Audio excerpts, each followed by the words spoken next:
नमस्कार साथियों, मेरा नाम राहुल मंडीवाल है और मैं सीकर राजस्थान का रहने वाला हूं। वर्तमान में मैं भारत सरकार के रक्षा मंत्रालय में कार्यरत हूं और हाल फिलहाल मैं भारतीय सेना के आर्मी ट्रेनिंग कमांड शिमला में एज ए फाइनेंशियल एडवाइज़र की पोस्ट पर पोस्टेड हूं। तो साथियों, आज हम बात करते हैं डॉक्टर सुनील के नेतृत्व में अभी जो मुहिम चल रही है डेजर्ट 80। तो सबसे पहले मैं इस मुहिम के लिए डॉक्टर सुनील के नेतृत्व में पूरी टीम को बहुत बहुत बधाई देता हूँ, बहुत बहुत साधुवाद देता हूँ कि वो एक भागीरथी प्रयास कर रहे हैं मारवाड़ के क्षेत्र में शिक्षा की अलग जगाने के लिए। और इसके रिगार्डिंग उनके जो भी एफर्ट्स हैं, पूरी टीम के जो भी एफर्ट्स हैं, they are very much appreciated.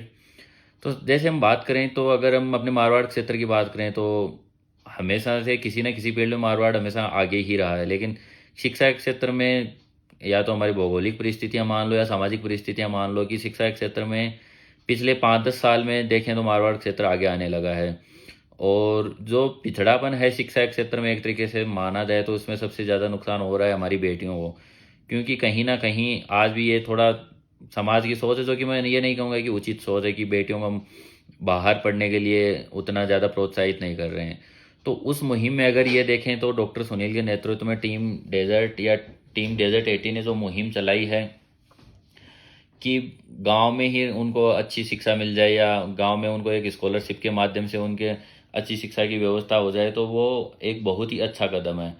और इस दिशा में साथ ये जो टीम डेजर्ट 80 का जो एक पूरा मुहिम है कि बच्चों को शिक्षा दी जाएगी, उन शिक्षा प्लस उनका रहना खाना उनका जो भी है वो पूरी टेकिंग के टीम टीम करेगी।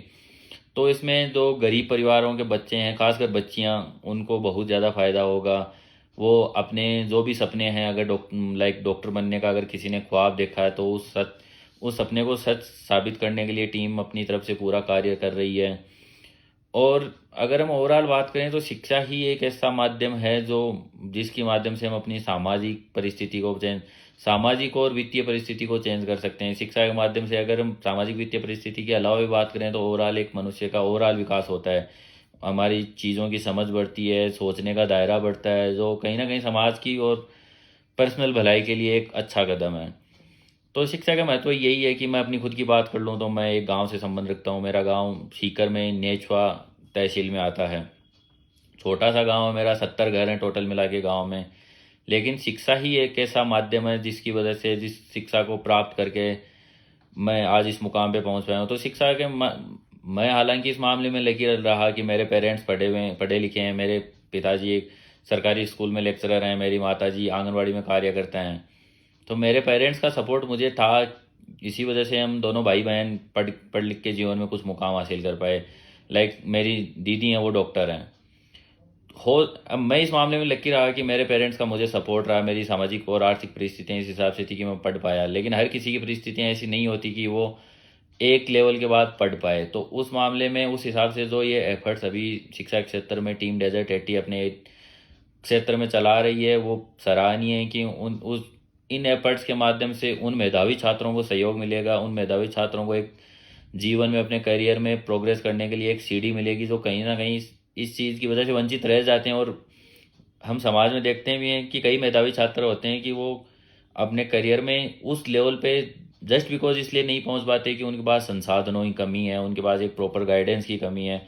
जबकि हमें कहीं ना कहीं पता है कि वो छात्र ये डिजर्व करते हैं कि एक बेटर पोजीशन में वो समाज में और अपने करियर में पहुंच पाएँ।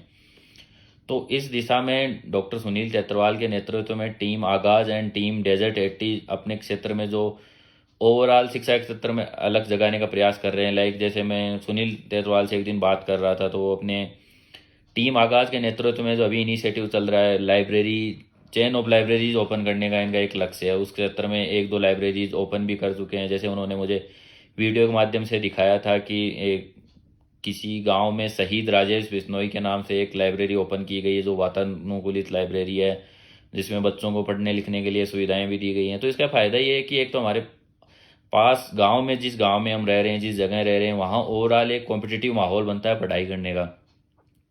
तो उससे हम पढ़ लिख भी पाते हैं। कॉम्पिटिटिव माहौल बनने का फ़ायदा ये होता है कि चीज़ें, बच्चों का जब ग्रुप बनता है कोई पढ़ाई का, तो उसमें आपस में चीज़ें डिस्कस कर पाते हैं कि कुछ चीज़ें, किसी को कोई चीज़ में डाउट हो। और बढ़िया, जैसे ओवरऑल टीम आगाज में बात करें तो काफ़ी अध्यापक गण जुड़े हुए हैं जो कि लाइब्रेरीज में भी अपने बच्चों को मार्गदर्शन देते हैं। उनके कोई डाउट वगैरह आते हैं तो वो भी सोल्व करने का काम कर रहे हैं।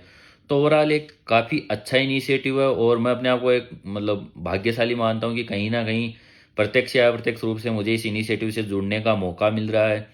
और कल ही डॉक्टर सुनील से इस बारे में बात हुई थी कि 5 जून को वो बज्जू गाँव में एक बहुत बड़ा शिक्षा सेमिनार आयोजित करने जा रहे हैं। मेरी पर्सनल कोशिश रहेगी कि मैं उस समारोह में प्रत्यक्ष रूप से जुड़ पाऊँ, ताकि कहीं न कहीं मेरा भी बच्चों से इंटरेक्शन हो पाए और मैं जो शिक्षा के क्षेत्र में इनके द्वारा जो प्रयास किए जा रहे हैं उनको उनसे एक मतलब प्रत्यक्ष तरीके से रूबरू हो पाऊँ।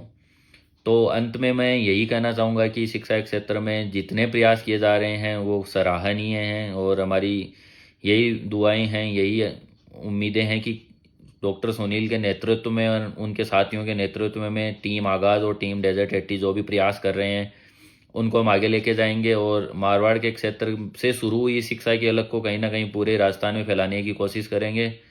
और इसी के साथ मैं अपने शब्दों को विराम देता हूँ। जय हिंद, जय भारत।